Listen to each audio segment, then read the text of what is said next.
देखो हमने क्या बोला था लास्ट वाली क्लास में। हम नंबर ऑफ मतलब नंबर्स बना रहे थे। अब इसमें अगली प्रॉब्लम ये है कि how many numbers greater than million, how many numbers greater than million, greater than million that can be formed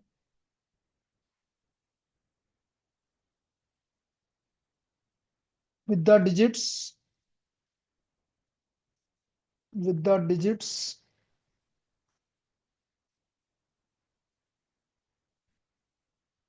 0, 1, 1, 2, 2, 2, 3। इनसे हमें नंबर ग्रेटर देन मिलियन निकालना है कि कितने नंबर ग्रेटर देन मिलियन बने। अब इसमें किस तरह से सोल्व करोगे ये समझो। अब आपके पास देखो ग्रेटर देन मिलियन का मतलब है मिलियन में कितने कितनी डिजिट्स होती हैं। मिलियन मतलब 10 लाख। तो 10 लाख में 7 डिजिट्स होती हैं और हमको गिवन भी 7 डिजिट्स है, लेकिन इसमें एक जीरो आ रहा है। तो हम क्या बोलेंगे कि पहले तो मैं क्या करूंगा, total numbers using digits, you numbers using all digits, जितनी भी डिजिट्स हैं उनको यूज करके कितने बनेंगे, 7 फैक्टोरियल। 1 2 बार आ रहा है और 2 3 बार आ रहा है। तो 7 फैक्टोरियल अपॉन 2 फैक्टोरियल 3 फैक्टोरियल, इतने नंबर आपके बनेंगे इसमें। अब ये 7 फैक्टोरियल की वैल्यू होती है 5040। 2 फैक्टोरियल 2 6, कितना आ गया ये बताइए।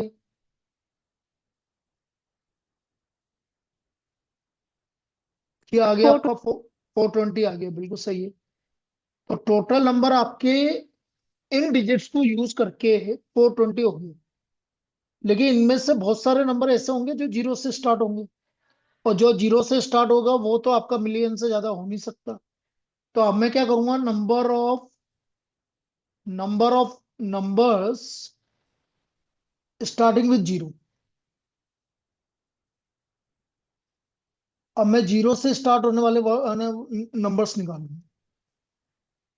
मतलब जीरो फिक्स कर दिया आपने, तो जीरो फिक्स कर दिया तो आपके बचे 6 factorial divide by 2 factorial 3 factorial. ये नंबर्स आपकी जीरो से स्टार्ट हो गए। तो ये आ गया आपका 60। इन 60 नंबर को आप 420 में से हटा दोगे तो सारे नंबर आपके क्या मिल जाएंगे, greater than million. So therefore total numbers greater than million, total numbers greater than million,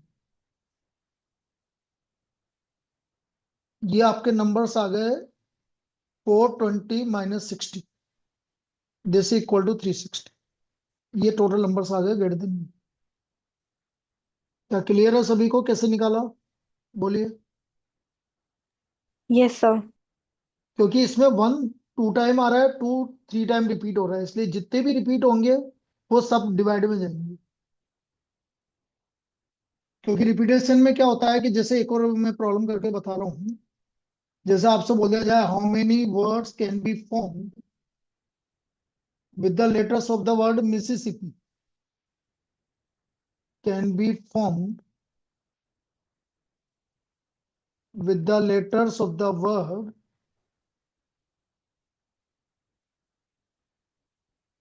Mississippi.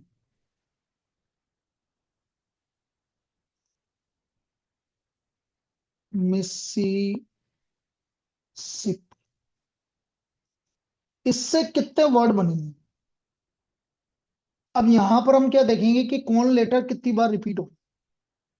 तो हम देख रहे हैं कि आई आपका 4 बार रिपीट हो रहा है, एस भी आपका 4 बार रिपीट हो रहा है, और पी आपका 2 बार रिपीट हो रहा है। और टोटल लेटर्स आपके 11। तो आपके नंबर ऑफ वर्ड्स हो गए 11 factorial divide by 4 factorial, 4 factorial, 2 factorial. इसको निकाल के बताइए कोई। जैसे 11 × 10 × 9 × 8 फैक्टोरियल की वैल्यू होती है बेटा 40320, डिवाइड बाय 24 × 24 × 2। कैलकुलेटर लेके बैठना बेटा, कितना बन रहा है ये कितना बड़ा है? 34,650। 34,680। ये हमारे टोटल वर्ड आ गए इसके। इतने वर्ड बनेंगे। अब मैं आपसे बोल रहा हूं कि in how many of these 4 eyes together. अब यदि हम बोलें कि चारों आई कितने तरह से आएंगे 4 आइज टुगेदर, तो यदि सर हम इस तरह 34,650। 34 650। 650 आ रहा है क्या? अच्छा सॉरी, 650। अब चारों आई एक साथ आ रहे हैं, तो इन चारों को हम एक मान लेंगे, और बाकी बचे 7, हो गए 8। अब नंबर ऑफ वर्ड्स कितने बनेंगे भाई? 8 factorial multiplied by 4 factorial divide by 4 factorial, 4 factorial, 2 factorial. तो ये हो गया आपका 40320 डिवाइड बाय 24 डिवाइड बाय 2। ये कितना आ रहा है भाई? निकाल के बताओ।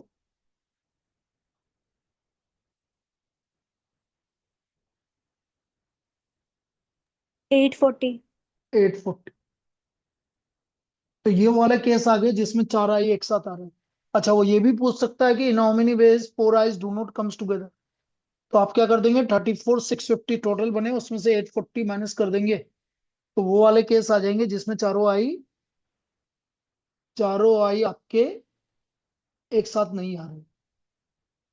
तो इस तरह से हम जब कोई भी चीज रिपीट होती है ना, तो उससे इस तरह से डिवाइड करें। क्लियर है ये सभी को? क्लियर।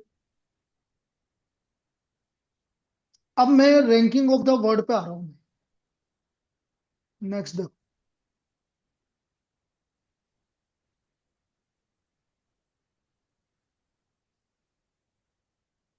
रैंकिंग ऑफ वर्ड कैसे निकालते हैं ये समझोगे। रैंकिंग का क्या मतलब होता है पहले ये समझो।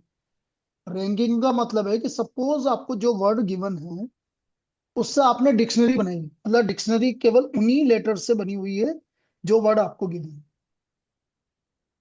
जैसे मैं सिंपल सा एग्जांपल लेता हूँ, रैंडम। अब मेरे को ये निकालना है कि रैंडम का जो नंबर है वो डिक्शनरी में कौन से नंबर पे आ रहा है। मतलब डिक्शनरी यदि हमने सिर्फ रैंडम से बनाई तो रैंडम वाला कौन से नंबर पे जाके आएगा। अब हमें ये तो पता है कि भाई जो डिक्शनरी बनती है उसमें सबसे पहले ए से बनने वाले सारे वर्ड आते हैं, फिर ए के बाद बी से वाले आते हैं। तो यहाँ पर आपका जो वर्ड आएगा वो पहले ए से बनने वाले आएंगे, फिर ए के बाद आप इसमें डी आ रहा है तो डी से बनने वाले आएंगे, फिर डी के बाद इसमें एम आ रहा है तो एम से बनने वाले आएंगे, फिर एन आ रहा है, फिर ओ आ रहा है, फिर लास्ट में आर आ रहा है, फिर जाके कहीं पर रैंडम आएगा। अब इसका मैं शॉर्ट ट्रिक बता देता हूँ भाई, है ना भाई, यदि अपने एक एक करके निकालने लग गए तो बहुत लेंदी पड़ेगी। अब शॉर्ट ट्रिक क्या है ये समझना। आप क्या करोगे, जो भी वर्ड का आपको रैंकिंग निकालने के लिए बोल दिया जाए उनको पहले अल्फाबेट के हिसाब से नंबरिंग कर दोगे, जैसे first, second, third, fourth, fifth, six. जो भी अल्फाबेट आपके जिस तरह से आ रहे हैं उनको उसके हिसाब से नंबरिंग कर दिया आपने, first, second, third, fourth, fifth, six. पहला काम ये कर दिया। अब आप इसके बाद क्या करोगे, यहाँ पर लिखोगे 0 फैक्टोरियल, यहाँ लिखोगे 1 फैक्टोरियल, उल्टा 2 फैक्टोरियल, 3 फैक्टोरियल, 4 फैक्टोरियल, 5 फैक्टोरियल। अगला प्रोसेस ये करो। अब इसके बाद ध्यान से समझना क्योंकि अब ये इंपॉर्टेंट है। इसके बाद क्या करना है, इसके बाद हमें क्या करना है, ये 6 पे आ रहा है। 6 से पहले इनमें क्या क्या है? 6 से पहले, यहाँ से 6 के पहले यहाँ इधर की तरफ क्या क्या आ रहा है? 6 से पहले क्या क्या आ रहा है नंबर? 1 भी आ रहा है, 2 भी आ रहा है, 3 भी आ रहा है, 4 भी आ रहा है, 5 भी आ रहा है। तो 6 से पहले कितना आ रहा है? 5 आ रहा है, इसलिए मैं मल्टीप्लाइड बाय 5 कर दूं। अब अगले वाले से समझ में आएगा मैं क्या बोलना चाहता हूं। अब इसका नंबर 1 है। बेटा 1 से पहले कोई आ रहा है कि इधर की तरफ? बोलिए। अरे 1 दो नंबर से से पहले कोई आ रहा है कि नहीं आ रहा ना? नहीं आ रहा। तो नहीं आ रहा तो इसका मतलब कोई भी नहीं आ रहा, मतलब इंटू 0। अब बताओ 4 से पहले कितना आ रहा है? 2 और 3। 2 और 3, तो 2 आ रहा है, इसलिए 2 नंबर आ रहे हैं, इसलिए इंटू 2। 2 से पहले कौन आ रहा है? नहीं आ रहा, तो 0। 5 से पहले कौन आ रहा है? 3 आ रहा है, 1 आ रहा है, तो इंटू 1। और इधर तो कुछ आ ही नहीं रहा, तो इंटू 0। अब हमारा रैंकिंग आ गया, देखो 5 फैक्टोरियल इंटू 5 प्लस ये तो 0 वाला हटा दो, 3 फैक्टोरियल इंटू 2, फिर ये भी 0 वाला हटा दो, प्लस 1 फैक्टोरियल इंटू 1। और बेटा लास्ट में जो खुद लेटर है वो। अब ये टोटल देख लो कितना आ रहा है। 5 फैक्टोरियल की वैल्यू 120 इंटू 5 600, फिर 12, फिर 1 plus 1। So what is the ranking of the word? 614। इसकी रैंकिंग 614 है।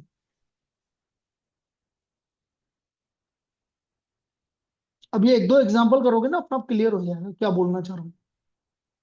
अब जैसे अगला वर्ड मैं आपको ले रहा हूँ, मदर का बनाते हैं भाई, कि मदर की रैंकिंग क्या है।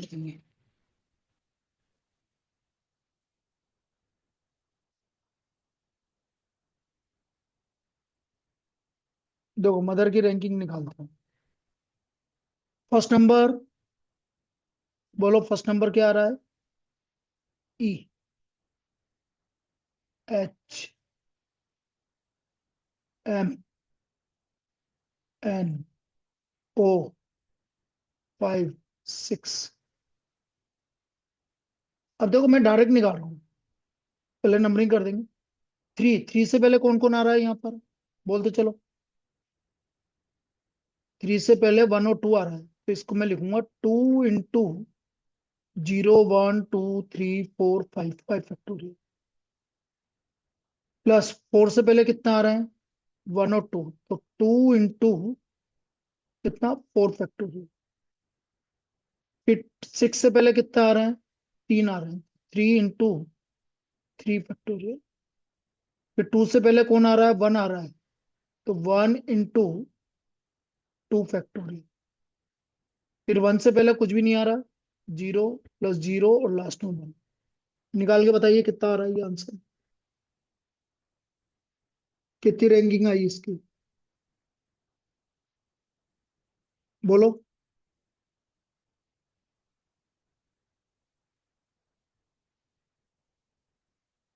कितना आया भाई? 5 फैक्टोरियल की वैल्यू कितनी हो गई?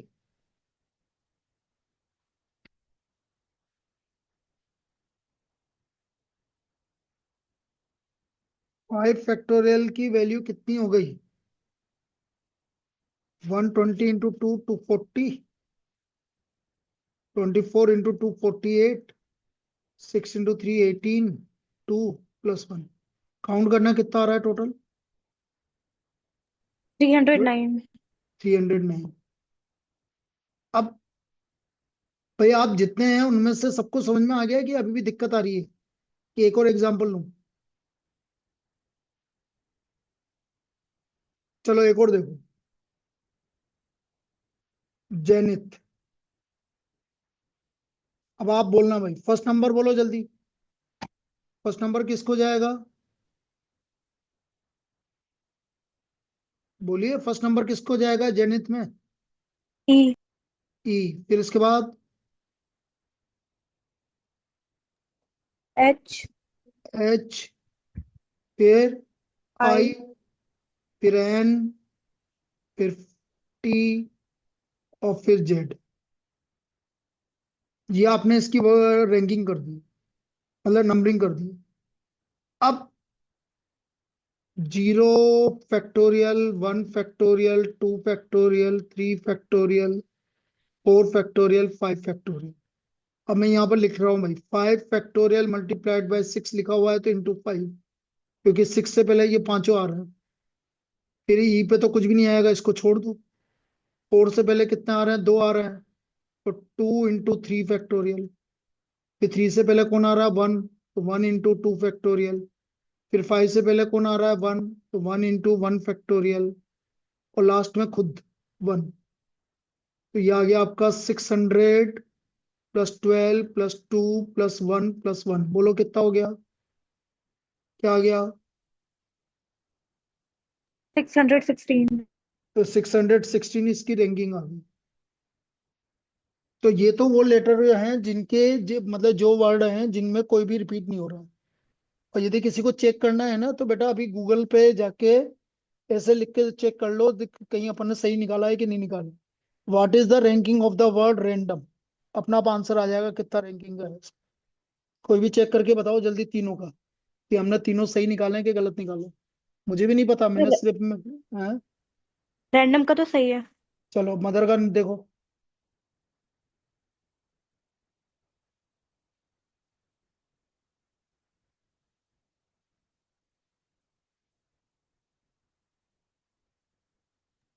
मदर का भी 309 सही है सर। जनित का और देख लो, क्योंकि भाई मैंने मैंने तुम्हारे सामने निकाला है, मैंने अभी चेक नहीं किया कहीं पे भी। तो सही है, गणित जनित का का भी भी। सही है सर। ठीक है ना, दोनों तो ये सही। समझ में आ गया, इस तरह से निकालेंगे हम ranking of the world. Yes sir. अब अब इनमें अगला जो रैंकिंग आ रहा है जिनमें सपोज लेटर रिपीट हो रहा है, तो अपन एक काम करते हैं कि अगला जो अपन निकालते हैं वो गूगल का ही निकाल लेते हैं। भाई गूगल पे गूगल का चेक करेंगे कि भाई गूगल पे क्या रैंकिंग जा रही है। मुझे भी नहीं पता गूगल की क्या रैंकिंग है, मैं तुम्हारे सामने निकाल के बताऊंगा। गूगल, गूगल की स्पेलिंग GOOGLE है ना।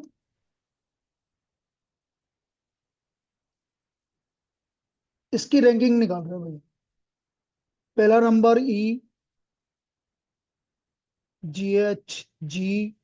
दूसरा नंबर, तीसरा नंबर, चौथा नंबर जो सेम आ रहा है उनको सेम नंबरिंग देंगे।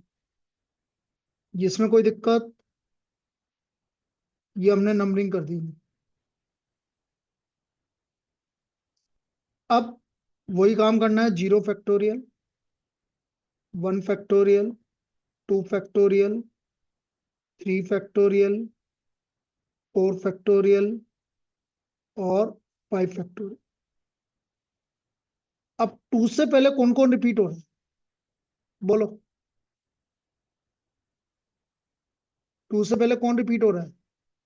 ओनली एक ही रिपीट हो रहा है, 1।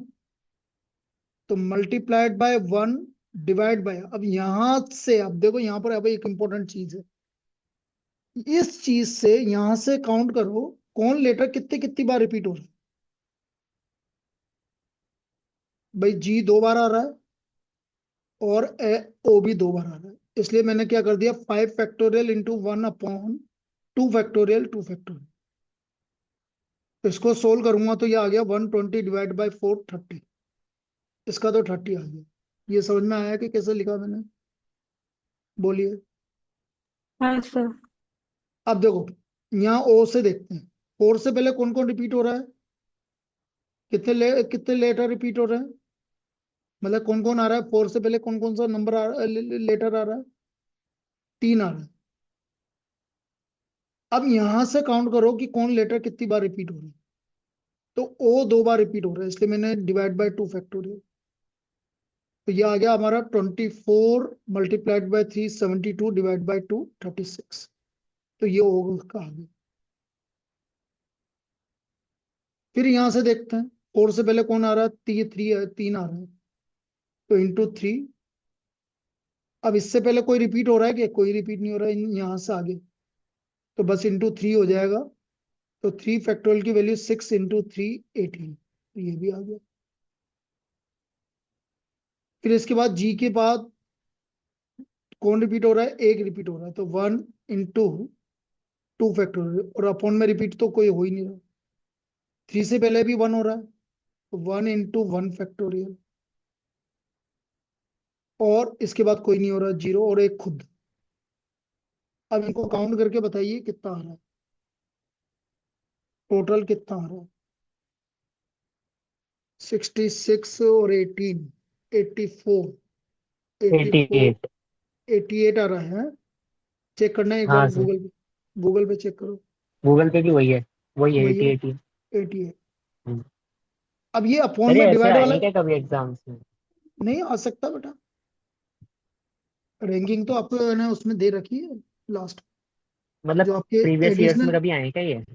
हाँ एक बार आ चुका है। एडिशनल एडिशनल में देखना, रैंकिंग आपकी दे रखी है उसमें एडिशनल। ठीक है। वैसे वो रिपीट वाला नहीं आया आज तक, लेकिन ये तो मैंने ऐसे ही बता दिया कि रिपीट वाला भी दे। बाकी सिंपल तो हो जाएगा, सिंपल में तो दिक्कत नहीं है ना, सिंपल वाला ही आएगा, आएगा तो कभी। चलो ये तो अपना एक टॉपिक हो गया। अब आ जाइए सर्कुलर परम्यूटेशन पे, इसके बाद next topic circular permutation. Last topic है परम्यूटेशन का, सर्कुलर परम्यूटेशन। अब देखिए सर्कुलर परम्यूटेशन में क्या होता है ये समझो। दिक्कत क्या होती है कि जब हम सर्कुलर परम्यूटेशन में कोई भी चीज परम्यूट करते हैं या हम उसका परम्यूटेशन निकालते हैं, तो बहुत सारी चीजें रिपीट हो जाती है बेटा। रिपीट का मेरा मतलब है कि जैसे मैं आपसे बोल रहा हूं,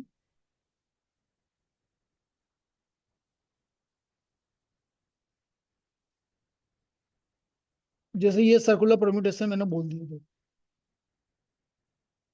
यहाँ पर मैंने 3 जनों को बिठा दिया, सब ये ए है, ये बी है, और ये सी है। अब मैं आपसे बोल रहा हूँ कि इन तीनों का सर्कुलर परम्यूटेशन में कितने केसेस बनेंगे, मतलब कितनी तरीके से हम उसको अरेंज करेंगे, उसको हम कितनी तरह से अरेंज करेंगे। तो फिर आपने बोला कि सर एक काम करो, ए को यहाँ पे बिठा दो, बी को आगे खिसका दो, और सी को यहाँ ले जाओ। इन 3 तरीके से इसको कर लो। तो बेटा क्या इनकी म्यूचुअल अरेंजमेंट में कोई अंतर पड़ा क्या? म्यूचुअल अरेंजमेंट का मतलब है ए के राइट साइड में और लेफ्ट साइड में जो बैठे होते हैं अभी भी वही बैठे हुए हैं। तो इनके अरेंजमेंट में कोई फर्क पड़ा क्या? कोई फर्क नहीं पड़ा, बस हम इन्होंने अपनी जगह चेंज की। इनके अरेंजमेंट में कोई फर्क नहीं पड़ा। ए के इधर आपका सी था तो इधर बी है, आप वापस वही का वही है। फिर आपने बोला कि सर एक काम और करते हैं, इनको आगे और खिसका देते हैं। यहाँ पर ए को ले आता हूँ, यहाँ को बी को ले आता हूँ, यहाँ पर सी को ले आता हूँ। तो फिर हम देखते हैं कि इनके म्यूचुअल अरेंजमेंट में फिर कोई फर्क नहीं पड़ा। इसका मतलब ये तीनों केस सेम है, जबकि हमने तो इनकी जगह चेंज की थी। तो जगह चेंज करने के बाद भी इनकी इनकी म्यूचुअल अरेंजमेंट चेंज नहीं हुआ है। ये तो दिक्कत है भाई, ये तो सर्कुलर परम्यूटेशन में तो बहुत सारे केस सेम आएंगे। तो इसका फिर एक तरीका निकाला गया कि भाई आप एक काम करो, एक जने को फिक्स कर लो। सब मैंने एक को फिक्स कर दिया, अब आप अरेंजमेंट करो बाकी का। तो आपके सब डिफरेंट अरेंजमेंट आएंगे। तो जैसे ही मैंने 3 जनों में एक को फिक्स किया, तो बाकी 2 को अरेंज करने के तरीके कितने हो गए? 2 फैक्टर। तो सर्कुलर परम्यूटेशन में हमेशा क्या होता है, जब भी आपको किसी को अरेंज करना होता है तो एक जने को फिक्स कर दो और बाकी का अरेंजमेंट करो, तो वो सर्कुलर परम्यूटेशन आ जाता है। तो ये आपका फिर फॉर्मूला क्या बना? Number of arrangements of n things in circular way, of n things in circular way,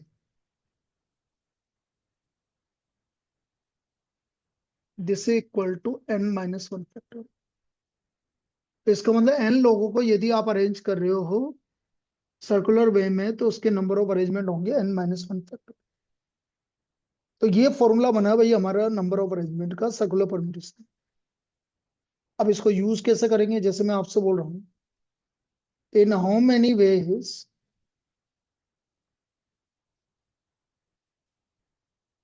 7 persons can be seated,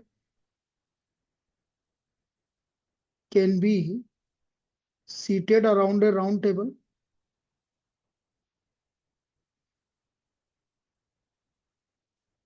Round table for group discussion. अब यदि मैं सीधा सीधा ये बोलूंगी फॉर ग्रुप डिस्कशन, तो 7 लोगों को अरेंज करने के तरीके हो गए भाई हमारे 7 माइनस 1 फैक्टोरियल, 6 फैक्टोरियल। इसका मतलब 7 लोगों को यदि मैं अरेंज करूंगा सर्कुलर वे में, तो वो आपके 6 फैक्टोरियल आएंगे। ये होगा भाई। फिर इसमें और किस तरह के केस बन सकते हैं, वो आपसे ये बोल सकता है in how many ways 8 persons can be seated around a round table. 8 persons can be seated around a round table such that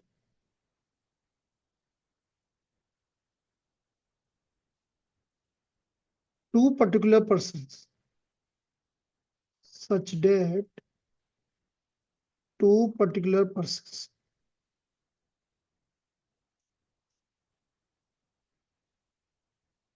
always sit together. कौन बताएगा इसका आंसर? दो पर्टिकुलर पर्सन हमेशा साथ में बैठने चाहिए। 8 जनों को कितने तरीके से बैठा सकते हैं कि दो पर्टिकुलर पर्सन हमेशा साथ में बैठे?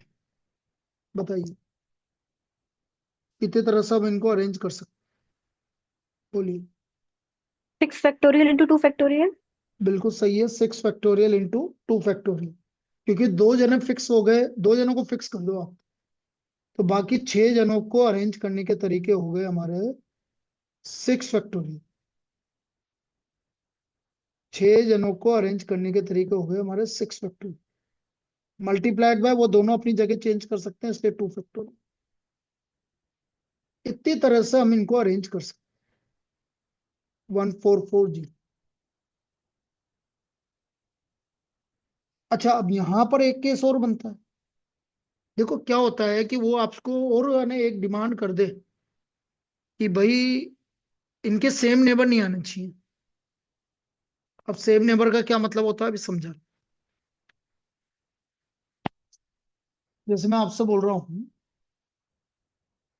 In how many ways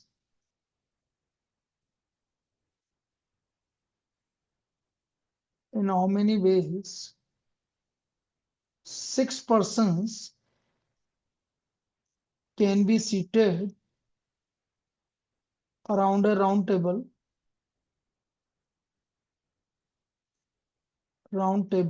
such that they have different neighbors। इनके जो पड़ोसी है वो अलग अलग होने चाहिए, सेम पड़ोसी नहीं होने चाहिए। तो इसमें क्या करोगे, जैसे 6 पर्सन को अरेंज करना है तो वो आप 5 फैक्टोरियल, और डिफरेंट पड़ोसी होने चाहिए तो डिवाइड बाय 2। वो इसका मतलब क्यों डिवाइड बाय 2 क्यों करा अभी समझा दूंगी। आधे केस में आपके डिफरेंट नेबर आएंगे। एक केस बताता हूँ, जैसे ये वाला एग्जांपल वापस से बताता हूँ। देखो मैंने आपसे बोला 3 जने बिठाने को, ए बी सी। अब मैंने इसको फिक्स कर दिया। अब मैंने बोला इसके डिफरेंट नेबर होने चाहिए, तो बी और सी तो रहेगा, बस एक ही तो केस बनेगा। यदि मैंने इन दोनों को इंटरचेंज कर दिया तो आपके सेम नेबर आ जाएंगे दो केस, एक केस में और। तो डिफरेंट नेबर के लिए वो दो जो केस बन रहे थे उसको मैंने 2 से डिवाइड किया तो एक केस आ गया।